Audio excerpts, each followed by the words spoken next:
ഇതും നമ്മളൊരു ബോട്ടിലായിട്ടാണ് കേട്ടോ ചെയ്യാൻ പോണത്. വളരെ ഈസി ആയിട്ട് എല്ലാവർക്കും ചെയ്യാൻ പറ്റുന്ന ഒരു ബോട്ടിലായിട്ടാണ്. അപ്പോൾ അതിന് വേണ്ടിയിട്ട് ഞാനൊരു ഗ്ലാസിൻ്റെ ബോട്ടിൽ എടുത്തിട്ടുണ്ട്. പിന്നെ ഞാൻ ഇവിടെ എടുത്തുള്ളത് വൈറ്റ് കളറ് ആക്രിലിക് പെയിൻ്റ് ആണ്. ആക്രിലിക് പെയിൻറ്റിന് പകരം നിങ്ങൾക്ക് വേണമെങ്കിൽ ഇനാമൽ പെയിൻറ്റ് വേണമെങ്കിൽ യൂസ് ചെയ്യാം. പിന്നെ ഞാനിവിടെ ഒരു സെല്ലോ ടാപ്പ് എടുത്തിട്ടുണ്ട്. അപ്പോൾ നമ്മൾ ആ ഒരു സെല്ലോ ടാപ്പ് വെച്ചിട്ട് ആ ഒരു ബോട്ടിലിൻ്റെ ഒരു നടുക്ക് ഭാഗത്തായിട്ടൊന്നിങ്ങനെ ഒട്ടിച്ചു കൊടുക്കുകയാണ്. അപ്പോൾ അതിന് പകരം നിങ്ങൾക്ക് നിങ്ങളുടെ കയ്യിൽ മാസ്കിൻ ടേപ്പ് ഉണ്ടെന്നുണ്ടെങ്കിൽ അത് ഒട്ടിച്ചു കൊടുക്കുക കേട്ടോ. അപ്പോൾ എൻ്റെ കയ്യിലുള്ള മാസ്കിൻ ടേപ്പൊക്കെ കഴിഞ്ഞിട്ടുണ്ട്. അപ്പോൾ അതാണ് ഞാൻ സെല്ലോ ടാപ്പ് ഒട്ടിച്ചു കൊടുക്കുന്നത്. സെല്ലോ ടാപ്പ് ആകുമ്പോൾ നമുക്കിങ്ങനെ കാണാൻ ഇത്തിരി പാടാണ്, വേറെ കുഴപ്പമൊന്നുമില്ല. ഇനിയിപ്പോൾ നമ്മൾ ആ ഒരു ബോട്ടിലിൻ്റെ ആ ഒരു മേലെ ഭാഗത്തായിട്ട് ഇങ്ങനെ ബേസ് കോട്ട് അടിച്ചു കൊടുക്കുകയാണ്. അപ്പോൾ ആദ്യം ഞാനിങ്ങനെ വൈറ്റ് കളർ വെച്ചിട്ട് ഇങ്ങനെ നോക്കിയിട്ട്, പക്ഷേ പിന്നെ തോന്നി ഇങ്ങനെ വൈറ്റിലേക്ക് വേറെ ഏതെങ്കിലും ഒരു കളറും കൂടെ മിക്സ് ചെയ്തിട്ട് ചെയ്യാമെന്ന്. അപ്പോൾ ഞാനൊരു ലൈറ്റ് ബ്രൗൺ കളറും കൂടെ ഒരു വൈറ്റിലേക്ക് കുറച്ചൊന്നിങ്ങനെ ആഡ് ചെയ്തിട്ട് ഒരു സ്കിൻ കളറ് ഒരു ലൈറ്റ് യെല്ലോ പോലുള്ള ഒരു കളറാക്കി എടുത്തിട്ടുണ്ട്. എന്നിട്ട് അത് വെച്ചിട്ട് നമ്മൾ ആ ഒരു സെല്ലോ ടാപ്പ് ഒട്ടിച്ചതിൻ്റെ ആ ഒരു മേലെ ഭാഗത്തായിട്ട് ബോട്ടിലേക്കൊന്നിങ്ങനെ ബേസ് കോട്ട് അടിച്ചു കൊടുക്കുകയാണ്. അപ്പോൾ നമ്മൾ ഒരു കോട്ട് അടിച്ച് നന്നായിട്ടൊന്ന് ഡ്രൈ ആയതിന് ശേഷം സെക്കൻഡ് കോട്ടും കൂടി അടിച്ചു കൊടുക്കുക. അപ്പോൾ നിങ്ങൾക്ക് ഇനിയിപ്പോൾ ഇനാമൽ പെയിൻ്റ് ആണെന്നുണ്ടെങ്കിലും അതിലേക്ക് ഒരു കളർ മിക്സ് ചെയ്തിട്ട് അങ്ങനെ യൂസ് ചെയ്യാം കേട്ടോ.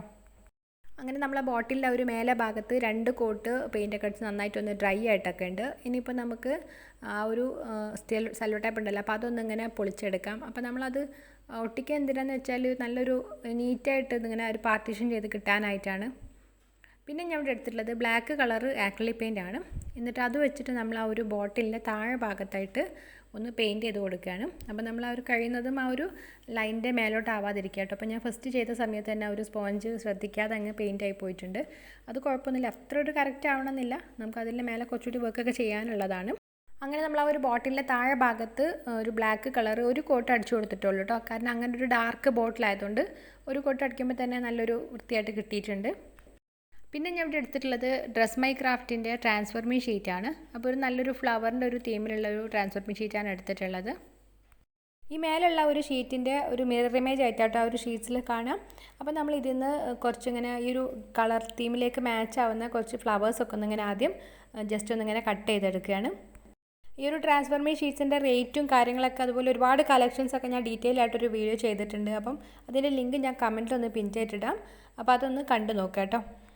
അങ്ങനെ നമ്മൾ ആ ഒരു നമുക്ക് ഏകദേശം അങ്ങനെ മാച്ച് ആവുന്ന തോന്നുന്ന ഒരു 3-4 പീസ് ഞാനിങ്ങനെ കട്ട് ചെയ്തെടുത്തിട്ടുണ്ട്. അപ്പോൾ നമ്മൾ കട്ട് ചെയ്യുന്ന സമയത്ത് ഇതുപോലെ ആ ഒരു ഡിസൈന് മാത്രമേ വരുന്ന രീതിയിൽ നീറ്റായിട്ട് കട്ട് ചെയ്യാം കേട്ടോ. ഇനി നമ്മൾ എന്താ ചെയ്യുന്നതെന്ന് വെച്ചാൽ ഈ ഒരു ഡിസൈൻ്റെ മേലെയായിട്ട് തിന്നായിട്ടുള്ള ഒരു കവർ പോലെ ഒരു ഫിലിം ഉണ്ടാവും. അപ്പോൾ അത് നമ്മൾ ആദ്യം ഇതുപോലെ ഒന്നിങ്ങനെ പീൽ ചെയ്തെടുക്കുക. എന്നിട്ട് നമുക്ക് എവിടെയാണോ അത് സ്റ്റിക്ക് ചെയ്യേണ്ടതെന്ന് വെച്ചാൽ അവിടെ ജസ്റ്റ് ഒന്നിങ്ങനെ ഒന്ന് പ്രസ് ചെയ്തിട്ടൊന്ന് സ്റ്റിക്ക് ചെയ്ത് കൊടുക്കുക കേട്ടോ. ഇനി അതുപോലെ തന്നെ നമ്മൾ ആ ഒരു ബാക്കി ഫ്ലവേഴ്സും ഇങ്ങനെ ഇതുപോലെ ഒന്നിങ്ങനെ പീൽ ചെയ്തിട്ട് ഒന്ന് ഒട്ടിച്ചെടുക്കുകയാണ്. അപ്പോൾ നമ്മൾ ഒട്ടിക്കുമ്പോൾ ശ്രദ്ധിക്കേണ്ടത് നമ്മൾ ആ ഒരു മേലുള്ള ഒരു ഫിലിം ഇങ്ങനെ പൊളിച്ച് കഴിഞ്ഞതിന് ശേഷം നമ്മൾ ആ ഒരു ഡിസൈനിലേക്ക് ഇങ്ങനെ കൈ വെക്കരുത്. ഇതുപോലെ ഇങ്ങനെ ശ്രദ്ധിച്ച് തന്നെ ഒട്ടിച്ചു കൊടുക്കുക. ഒട്ടിക്കാനായിട്ട് നമ്മൾ പ്രത്യേകിച്ച് ഗ്ലൂ അപ്ലൈ ചെയ്യുക അങ്ങനെ ഒന്നും ചെയ്യുന്നില്ല. അപ്പോൾ അത് നേരിട്ട് തന്നെ ഒട്ടിച്ചു കൊടുക്കുകയാണ്. ഇനിയിപ്പോൾ നമുക്ക് വേണ്ടത് ഇതുപോലെ ഒരു കുഞ്ഞ് ബൗളിൽ കുറച്ച് വെള്ളമാണ്, സാധാരണ ഉള്ള ഒരു പച്ചവെള്ളമാണ് കേട്ടോ.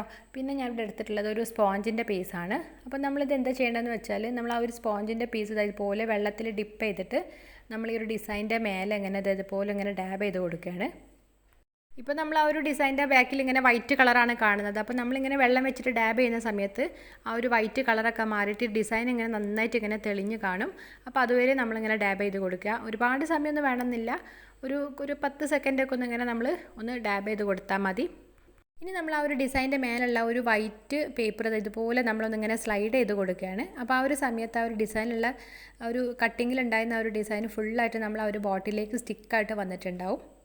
നല്ല പെർഫെക്റ്റ് ആയിട്ട് ആ ഒരു ഡിസൈന് ഫുള്ളായിട്ട് വന്നിട്ടോ, നല്ലൊരു ഭംഗിയുണ്ട് ആ ഒരു ക്രീമിലേക്ക് ആ ഒരു കളർ കാണാനായിട്ട്. ഇനി നമ്മൾ എന്താ ചെയ്യേണ്ടതെന്ന് വെച്ചാൽ നമ്മൾ ഡ്രൈ ആയിട്ടുള്ള ഒരു സോഫ്റ്റ് ബ്രഷ് എടുക്കുക, ഒരു പെയിൻറ്റ് ബ്രഷ്. എന്നിട്ട് നമ്മൾ ആ ഒരു ഡിസൈൻ്റെ സൈഡിലൊക്കെ ഇതുപോലെ ഒന്നിങ്ങനെ ചെയ്ത് കൊടുക്കുക കേട്ടോ. അപ്പോൾ ആ ഒരു സ്റ്റിക്കർ എന്തെങ്കിലും ഒരു ചുളിവൊക്കെ ഉണ്ടെന്നുണ്ടെങ്കിൽ അത് ഇല്ലാതിരിക്കാനായിട്ടാണ്. അപ്പോൾ അത് കഴിഞ്ഞിട്ട് ഇങ്ങനെ നമ്മൾ അതിൻ്റെ ഒരു ബോട്ടിലേക്ക് നമ്മളിങ്ങനെ ഡാബ് ചെയ്ത സമയത്തുള്ള ഒരു എക്സ്ട്രാ ഒരു വെള്ളമൊക്കെ ഉണ്ടെന്നുണ്ടെങ്കിൽ നമ്മളൊരു ടിഷ്യൂ അല്ലെങ്കിൽ ഒരു കോട്ടൻ്റെ ക്ലോത്ത് വെച്ചിട്ട് ജസ്റ്റ് ഇതുപോലെ ഒന്നിങ്ങനെ സോഫ്റ്റായിട്ട് നമ്മൾ ഡ്രൈ ആക്കി എടുക്കുക. നമ്മളെ ബോട്ടിലേക്ക് ആ ഒരു ഡിസൈൻ നല്ല ഭംഗിയായിട്ട് തന്നെ വന്നിട്ടുണ്ട് കേട്ടോ. പക്ഷേ ആ ഒരു ക്രീം കളറിലേക്കാണ് വന്നിട്ടുള്ളത്, ആ ഒരു ബ്ലാക്കിലേക്കുള്ളത് ഇങ്ങനെ തെളിഞ്ഞ് കാണുന്നില്ല.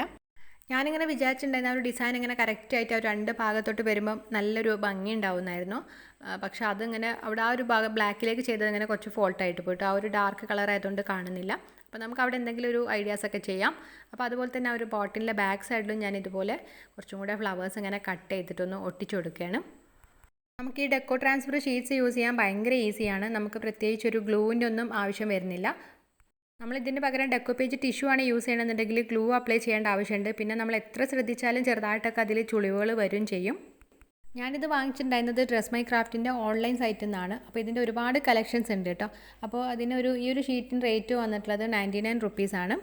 അപ്പോൾ നിങ്ങളിത് പർച്ചേസ് ചെയ്യുകയാണെന്നുണ്ടെങ്കിൽ ഇപ്പോൾ ഈ ക്രാഫ്റ്റ് 50 എന്ന് പറഞ്ഞ ഈ കോഡ് യൂസ് ചെയ്ത് കഴിഞ്ഞാൽ നിങ്ങൾക്ക് എഗെയിൻ ഒരു 15% ഡിസ്കൗണ്ടും കൂടെ കിട്ടും. അപ്പോൾ അതിന് വേണ്ടിയിട്ട് അതിൻ്റെ ഒരു ലിങ്കും കാര്യങ്ങളൊക്കെ ഞാൻ താഴെ കൊടുക്കാം കേട്ടോ. ഈ ഒരു ഡ്രസ് മൈ ക്രാഫ്റ്റിൻ്റെ ഒരു ലിങ്ക് കൊടുക്കാം. അപ്പോൾ നിങ്ങൾ അതിൽ കയറി നോക്കിയാൽ നിങ്ങൾക്ക് കളക്ഷൻസും റേറ്റും ഒക്കെ ജസ്റ്റ് അങ്ങനെ ചെക്ക് ചെയ്ത് നോക്കാം. ഇപ്പോൾ നമ്മൾ ഫുള്ളായിട്ട് ഇങ്ങനെ ഒട്ടിച്ചെടുത്തിട്ടുണ്ട്. അപ്പോൾ നമ്മൾ ആ ഒരു ബോട്ടിലിൻ്റെ ഒരു മേലെ ഭാഗത്ത് നല്ലൊരു ഭംഗിയായി വന്നിട്ടുണ്ട് ആ ഒരു കളറിലേക്ക്. അപ്പോൾ നമുക്ക് താഴെ ബ്ലാക്ക് ചെയ്തിട്ടുകൊണ്ട് ആ ഒരു ഡിസൈനൊന്നും ഇങ്ങനെ കറക്റ്റായിട്ട് വരുന്നില്ല. പക്ഷേ അങ്ങനെ പ്ലെയിൻ ആക്കി ഇടുമ്പോൾ ഒരു ഭംഗിയില്ല. അപ്പം നമുക്ക് അതിലേക്ക് എന്തെങ്കിലും ഒരു ഡെക്കറേഷൻസ് ഒക്കെ ചെയ്തെടുക്കാം. അപ്പോൾ അതിന് വേണ്ടിയിട്ട് ഞാനിവിടെ എൻ്റെ കയ്യിൽ കുറച്ച് വാഷി ടൈപ്സ് ഉണ്ടായിരുന്നു കേട്ടോ. ഇതിൽ copper colour, silver colour, golden കളറൊക്കെ ഉണ്ട്. അപ്പോൾ അതിന് നമുക്ക് ഏതെങ്കിലും ഒന്ന് മാച്ച് ആവുന്ന നോക്കിയിട്ടെടുക്കാം. ഞാൻ നോക്കിയപ്പോൾ ഇങ്ങനെ ഒരു കോപ്പർ കളർ കുറച്ചുകൂടെ ഒന്നിങ്ങനെ മാച്ച് ആകുന്നുണ്ട് കേട്ടോ. അപ്പോൾ നമ്മൾ അത് വെച്ചിട്ട് ഒരു ബോട്ടിലേക്ക് ഒന്നിങ്ങനെ ഫുള്ളായിട്ടൊന്നിങ്ങനെ ഒട്ടിച്ചു കൊടുക്കുകയാണ്. ഈ ഒരു കുഞ്ഞ് വാഷി ടൈപ്പിൻ്റെ ഒരു റോളിന് 3 റുപ്പീസാണ് റേറ്റ്. അപ്പോൾ ഒരുപാട് കളറിൽ ഇപ്പോൾ ഇതുപോലെ ഇങ്ങനെ ചെറിയൊരു ഇതായിട്ട് ഇങ്ങനെ ഒന്ന് റോൾ ചെയ്തത് നമുക്ക് ഇങ്ങനെ ക്രാഫ്റ്റിൻ്റെ ഷോപ്പിലൊക്കെ കിട്ടാനുണ്ട്. നമ്മൾ ആ ഒരു കോപ്പർ കളർ വാഷി ടൈപ്പ് ഒട്ടിച്ചപ്പോൾ അത്രയ്ക്ക് ഒരു അട്രാക്ഷൻ ഇല്ല. പിന്നെ ഞാനിവിടെ എൻ്റെ കയ്യിൽ ഒരു സിൽവർ കളർ ഉണ്ടായിരുന്നു. അപ്പോൾ അതൊന്നിങ്ങനെ ആ ഒരു കോപ്പറിൻ്റെ താഴെയായിട്ടൊന്നിങ്ങനെ ഒട്ടിച്ചു കൊടുക്കുന്നുണ്ട് കേട്ടോ. ഇപ്പം നല്ലൊരു ഭംഗി വന്നിട്ടുണ്ട്. ആ ഒരു ഡിസൈനിൻ്റെ അവിടെ ഇങ്ങനെ സിൽവർ ഒട്ടിച്ചപ്പോൾ അത്രയ്ക്കൊരു ഭംഗിയില്ലായിരുന്നു കേട്ടോ വെച്ച് നോക്കിയപ്പം. അപ്പോൾ അതിലേക്ക് ആ ഒരു കളർ മാച്ച് ആവുന്ന രീതിയിൽ ആ ഒരു കോപ്പർ കിട്ടിയിട്ടുണ്ട്. പിന്നെ ആ ഒരു ബ്ലാക്കിലേക്ക് സിൽവർ ആണല്ലോ ഭംഗി. അപ്പം അതും കറക്റ്റായിട്ട് തന്നെ വന്നിട്ടുണ്ട്. പിന്നെ ഞാൻ ഇവിടെ എടുത്തിട്ടുള്ളത് പേൾ വൈറ്റ് പെയിൻ്റ് ആണ്. പിന്നെ നമ്മൾ ബ്രഷിൻ്റെ ഒരു ബാക്ക് സൈഡ് ഈ പെയിൻറ്റിൽ ഡിപ്പ് ചെയ്തിട്ട് നമ്മളിങ്ങനെ ഡോട്ട് ഇട്ട് കൊടുക്കുകയാണ്. അപ്പം അധികം ഇങ്ങനെ കുഞ്ഞ് ഡോട്ട് ആയതുകൊണ്ട് ഞാൻ ഒന്നും കൂടെ ചെയ്തിട്ട് 2 പ്രാവശ്യമായിട്ട് ചെയ്തിട്ട് ഇങ്ങനെ കുറച്ചൊരു വലിയൊരു ഡോട്ടാക്കി എടുക്കുന്നുണ്ട്. അപ്പോൾ നിങ്ങൾക്ക് ഇതിന് പകരം ഇയർബഡ്സ് വേണമെങ്കിൽ യൂസ് ചെയ്യാം കേട്ടോ. അപ്പോൾ കുറച്ചുകൂടി ഒരു വലിയൊരു ഡോട്ട് കിട്ടും. അങ്ങനെ നമ്മൾ ബോട്ടിലിൻ്റെ ഒരു താഴെ ഭാഗത്ത് ഫുള്ളായിട്ട് ഇതുപോലെ ഡോട്ട് ഇട്ട് കൊടുത്തിട്ടുണ്ട്. ഇപ്പം നല്ലൊരു ഭംഗിയായിട്ട് വന്നിട്ടുണ്ട്. അപ്പോൾ നിങ്ങളെ കയ്യിൽ ഇങ്ങനെ മെറ്റാലിക് സിൽവർ ഇല്ലയെന്നുണ്ടെങ്കിൽ നിങ്ങൾക്ക് അതിന് പകരം വൈറ്റ് കളർ ആക്രിലിക് പെയിൻറ്റ് വേണമെങ്കിൽ യൂസ് ചെയ്യാം കേട്ടോ. അപ്പോൾ ഇനിയിപ്പോൾ നന്നായിട്ടൊന്ന് ഡ്രൈ ആയതിന് ശേഷം ഞാൻ ഇതിലേക്ക് ഇങ്ങനെ കുറച്ച് വാർണിഷും കൂടെ അപ്ലൈ ചെയ്യുന്നുണ്ട്. അപ്പോൾ ഞാനിവിടെ പിക്ചർ വാർണിഷാണ് കേട്ടോ യൂസ് ചെയ്യുന്നത്. നമ്മൾ വാർണിഷ് അപ്ലൈ ചെയ്യുന്ന സമയത്ത് ആ ഒരു ഡിസൈനിലേക്കും ബോട്ടിലേക്കും എല്ലാ ഭാഗത്തും ഇങ്ങനെ ചെയ്ത് കൊടുക്കുക കേട്ടോ. അങ്ങനെ നമ്മൾ ബോട്ടിൽ ഇപ്പോൾ വാർണിഷൊക്കെ അപ്ലൈ ചെയ്ത് നന്നായിട്ടൊന്ന് ഡ്രൈ ആയിട്ടൊക്കെ ഉണ്ട്. അപ്പം നല്ലൊരു നീറ്റായിട്ട് വന്നിട്ടുണ്ട് അല്ലേ. ഞാൻ ആ ഒരു വാഷി ടൈപ്പ് എടുത്തിട്ട് ആ ഒരു ബോട്ടിലെ നെക്കിൻ്റെ സൈഡിലൊന്ന് ഒട്ടിച്ചു കൊടുത്തിട്ടുണ്ടായിരുന്നു. ഞാൻ ഈ ബോട്ടിൽ ഇങ്ങനെ എല്ലാവരും വിചാരിച്ചിട്ടുണ്ടായിരുന്നത് ആ ഒരു 2 കളർ ഇങ്ങനെ പെയിൻറ്റ് ചെയ്തിട്ടിട്ട് ആ ഒരു ഡിസൈൻ ഇങ്ങനെ ഫുള്ളായിട്ട് ആ ഒരു ബോർഡറിൻ്റെ അവിടെ അങ്ങനെ ചെയ്ത് കൊടുക്കാനായിരുന്നു. പക്ഷേ നമ്മൾ ചെയ്ത സമയത്ത് ആ ഒരു ബ്ലാക്കിലേക്ക് ഇങ്ങനെ വന്ന സമയത്ത് ആ ഒരു ഡിസൈൻ കിട്ടിയില്ല. അപ്പോൾ അങ്ങനെയാണ് ഇനിയിപ്പോൾ അതിൻ്റെ താഴെ ഭാഗത്ത് എന്താ ചെയ്യാമെന്ന് വിചാരിച്ചിട്ട് നമ്മളിങ്ങനെ ടേപ്പ് ഒട്ടിച്ചതും ആ ഒരു ഡോട്ട് ഇട്ട് കൊടുത്തൊക്കെ. നമ്മൾ ആദ്യം ചെയ്തത് ഇങ്ങനെ ഫ്ലോപ്പ് ആയപ്പോൾ പിന്നെ നമ്മൾ കുറച്ചിങ്ങനെ തട്ടിക്കൂട്ടിയൊക്കെ ചെയ്ത് റെഡിയാക്കി എടുത്തിട്ടുള്ളതാണ്. അപ്പോൾ കുഴപ്പമില്ല എന്നുള്ളതാണ് എനിക്ക് തോന്നുന്നത്. ഏകദേശം ഒരു ഭംഗിയൊക്കെ ആയിട്ട് വന്നിട്ടുണ്ട് എന്നുള്ളത്. അപ്പോൾ നിങ്ങൾക്ക് ഇഷ്ടമായിട്ടുണ്ടോ എന്നുള്ളതൊക്കെ ഒന്ന് അഭിപ്രായങ്ങളൊക്കെ ഒന്ന് എല്ലാവരും ഒന്ന് കമൻറ്റ് ചെയ്യണേ. അതുപോലെ ഇവിടെ വന്നിട്ടുള്ളവർ ആരെങ്കിലും നമ്മളെ ചാനൽ സബ്സ്ക്രൈബ് ചെയ്യാത്തവരുണ്ടെങ്കിൽ പ്ലീസ് ഒന്ന് സബ്സ്ക്രൈബ് ചെയ്തിട്ട് സപ്പോർട്ട് ചെയ്യുകയും ചെയ്യണേ.